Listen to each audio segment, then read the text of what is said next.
For many, many years, we talked about getting a CON, but we knew it was going to be about a 2-year process. It generally took about 24 months and hundreds of thousands of dollars in legal fees if folks would intervene in the process, which oftentimes they would. And in the past, the majority of the CON holders were private ambulance companies. There were a few fire departments that had CONs, but the majority of the CON holders were private ambulance companies. About 10 years ago, we got more serious about talking about getting a CON and how important it would be for future, or if anything happened to the private company where they could no longer provide it, it would be important for us to have one in place.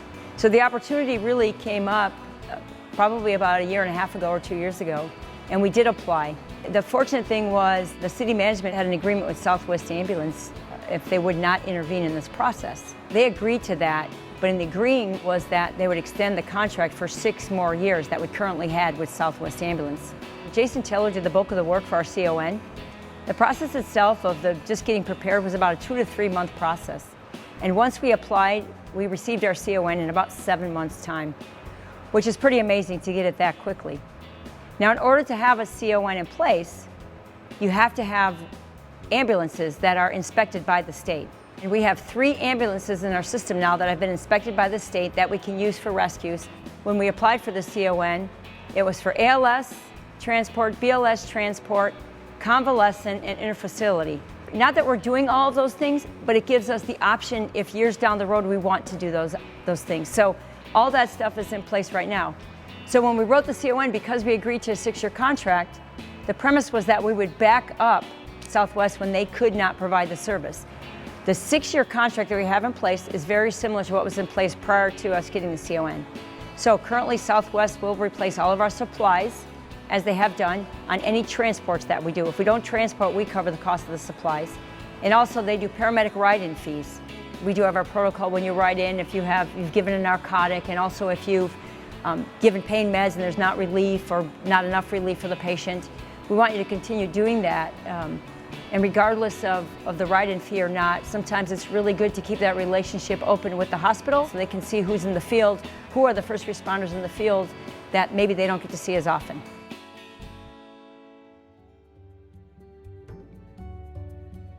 Originally, these rescues were at Station 218. Operationally, operations thought it would best to be on the west side of town. That is our busiest part of town.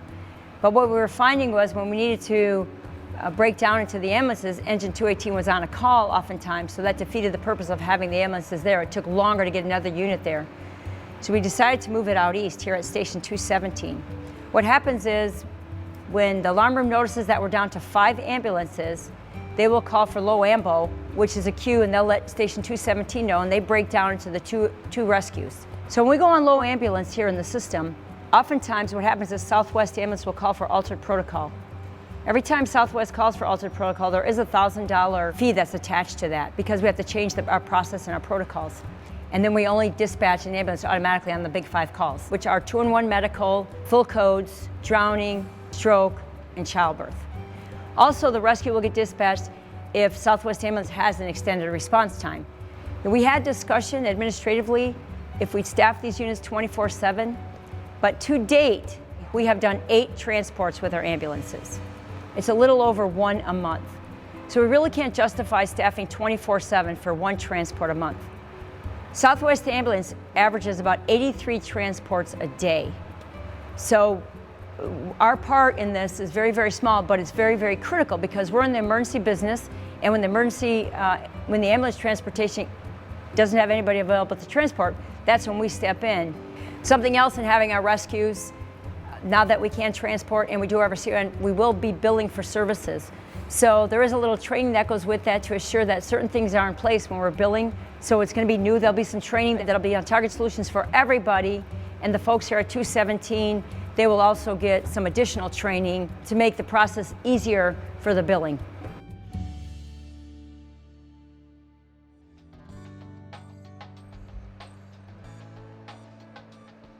So there are some unknowns still. We're not sure if AMR is going to want to come to the table and renegotiate with City Manager's office and the fire department. The City Manager's office will have the final say-so on what is to be negotiated, what we will allow, what we won't allow. We're going to continue our processes as we're doing today until we know further. We are currently negotiating how we're handling the border calls with Gilbert and Tempe at this time. in terms of how we resupply, how they resupply. Currently, Southwest reimburses on-scene for supplies, and we cover all the rest. The fee is about $250,000 a year for med supplies. And that includes everything that we use that we don't get reimbursed for. We want to make sure that we are really diligent about the supplies at the station, making sure that we really track that. We haven't hired any extra folks to run ambulances. We have an academy that's a little bit larger because we emerged an academy that was supposed to be next February into the October academy because it was going to save us money in the long run. And we hired those 7 people ahead of time for that purpose.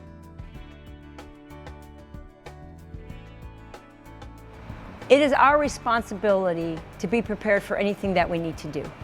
So we do have to look at the future if that should happen. It's nothing that we're planning on doing today. It's nothing that we see in the near future, but it's really, really important that we're ready. So we have calculated numbers in case that would come up.